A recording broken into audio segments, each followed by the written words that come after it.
What is supervised machine learning?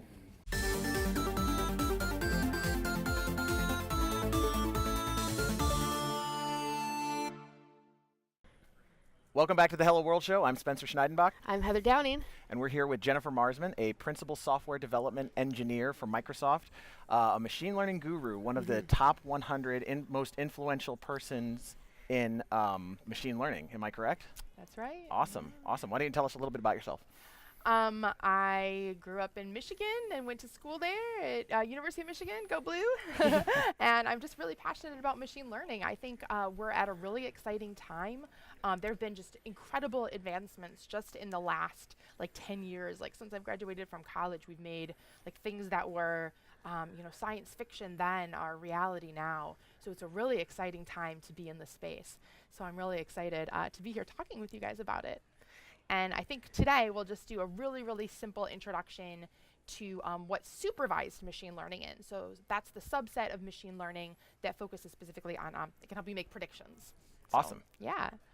It's great for a lot of corporations that want to do things like be able to predict their sales quotas, or being able to predict equipment failure on a manufacturing line, or inventory, or lots of other things that you might want to do. Or go ahead. No, you go ahead. Well, I was going to say, I mean, so it could also be used for lie detection, right? I could. So one of my favorite things that you've ever done was, I've seen you do talks on it, and I've seen you talk about it I've heard you talk about it on .NET Rocks, about using lie detection to predict whether your husband is lying. I did. So that was a really fun project. I have a headset that's made by a company called Emotive, FEMA-funded company, woohoo! And it's a headset that reads EEG, so it reads your brain waves. And so I took the headset and I put it on my husband and asked him a bunch of questions. And I asked him to tell me the truth first, and then I had him lie to me. And what that gave me is a labeled data set of what his brain waves look like when he's telling the truth and what they look like when he's lying. So from there, you can just feed in a machine learning algorithm and build a classifier to do lie detection. Why wouldn't you? That sounds really complicated. Is this something that you think is accessible to the average developer? So I think there is a huge motion from a lot of the major industry players to what we call democratize AI. So taking these models and making them available. So if you look at things like the Microsoft Cognitive Services, and other companies are doing similar things, where you simply make a REST call, you make an API call, and you can access a model that someone else has already built and then get all that information back. And then we have tools like Azure Machine Learning and the CNTK and other things that allow people to build their own models as well using their own data. So you can kind of it's almost like a ladder where you can kind of start by using other people's models, pre-built models that are available for things like facial detection and emotion recognition and kind of common problems that a lot of people want to do. And then from there, kind of take your own data and apply it using those same principles, and then be able to do some of the stuff yourself. So it's very exciting. We're excited to have you. Thank you for joining us. Yes, thank you. It should be fun. All right, Jennifer, what are you going to teach us today? I would like to give you a short introduction to supervised machine learning, if that's okay. All right, so in supervised machine learning, you can use it to make predictions. So what you need in order to do supervised machine learning is data. And I need examples of the thing that I want to predict. So let's say, for example, we want to predict the price of a home. So what I would need is a whole bunch of home prices, and then that is what I call my label, is the thing that you're trying to predict. And then we also need things that might affect the price of a home. So think things like the number of bedrooms, the number of bathrooms, the square footage of the house, the location, since different things have different property values, number of years since the kitchen's been remodeled, whatever kind of things that might affect that home value. And so those are what we call our features. And so our features are the things that affect the label, and label is what we're trying to predict. So we could have a whole bunch of data like that. So for example, if I use the same cost of a home example, we might have the number of bedrooms, number of bathrooms, number of the square footage, things like that, all of these things, and we need a lot of data. And then we have the actual price of the home. So these are the things that these are our features, and then here's our label. And then what we can do is apply a machine learning algorithm.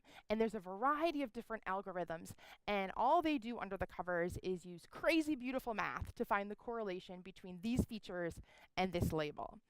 So There's a number of different algorithms that can be used. We actually have a really great resource that we can point people to called the Azure Machine Learning Algorithm Cheat Sheet. And it gives you kind of some nice hints on which algorithm might work best for your particular set of data.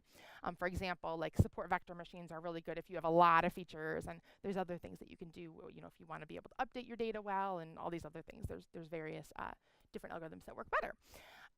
So then, once we kind of have this labeled data set, you can build the model from this data, and then you can pass into that model that you've built just the features. And then we can train a model and then be able to use it. So let's take a look at that part. So for that, what we would do is we start with this data set. So we have some data set like this. So here's our data, which would look something like what we just saw.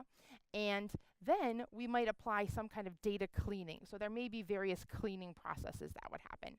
And so think about things like if there's missing values in any of your data. You know, in real life, data is really, really messy. So there may be missing values. There may be data that's a number that you don't really want to treat as a number, for example. So for example, think of something like zip code.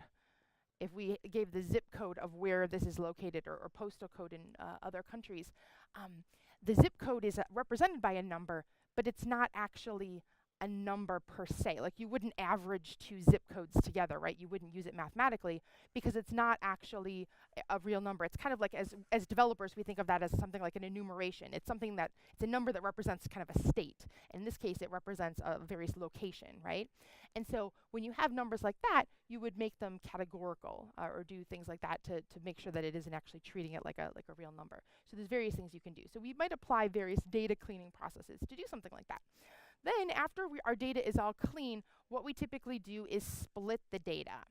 So there's a variety of different ways to do this.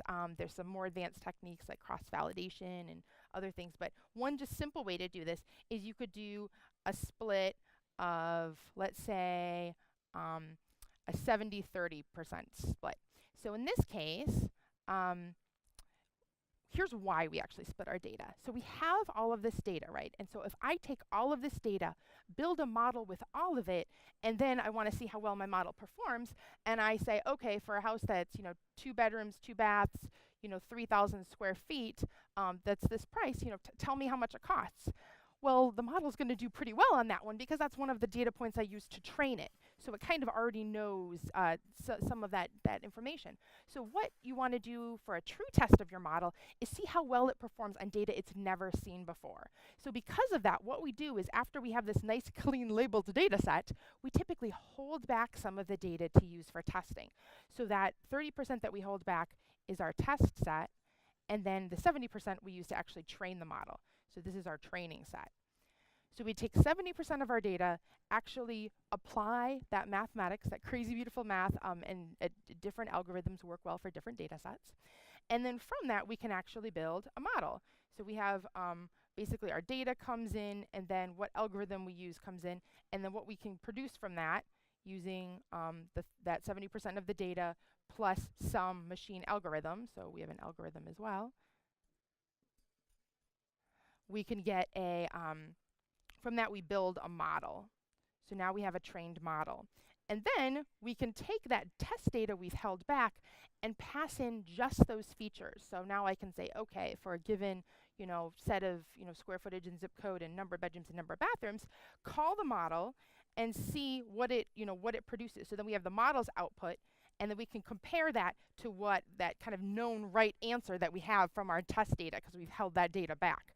And from that, we can actually score the data, or score our model and see how well it actually performs. And then that's where you get into a little bit of the art of data science. We want to iterate on this process and see how we can improve it. So maybe we try different algorithms, maybe we try different initial parameters to the various algorithms, but we iterate on that process until we have something that performs pretty well on data that we haven't seen before. Okay, so then when you talk about algorithm, is this something that's already built into the Azure Machine Learning, or is this stuff like an algorithm that we would write? So in Azure Machine Learning, there are 25 built-in algorithms. So you can utilize algorithms that are already there, but you also have the ability to drag and drop in R scripts and Python scripts. So if you already have your own R or Python algorithms that you've built yourself, or you're using well-known libraries that you wish to continue to use, you can also do that by dragging in and dropping in one of these little R or Python modules and using those as well. Nice. So how fast can this be done on data? How quickly can it be done? It really, I hate to give you the architect's answer, but really it depends. It's that horrible it depends answers. It depends how much data you have. It depends on which algorithm you're using. Some of them run faster than others. And then you also have to think about, when you're thinking about in terms of performance, you have to think about kind of two factors. Number one, like how long does it take to train a model? Because that's, you know, a huge cost, but it's only done during training. Your end users aren't going to see it. Because then when you actually use your model, you have this trained model, and then you're just calling it. So how fast can it retrieve the data once you have a model? Can you cache that? You could, yes. You could do caching with that sort of thing as well. Yeah, for sure. Very cool. So that's just kind of a quick look at supervised machine learning and how to get started with it. And I can give you guys links to the cheat sheet and other things to help get started as well. Awesome. Awesome. Thank Cool. you so much. Yes, thank you. Yes. Thanks for joining us. Hope you learned something. A big shout out to the sponsor of this episode. Don't forget to share this video on social media. And comment below to be entered into our weekly giveaway. Tell us what questions you have for our guests. See you next time.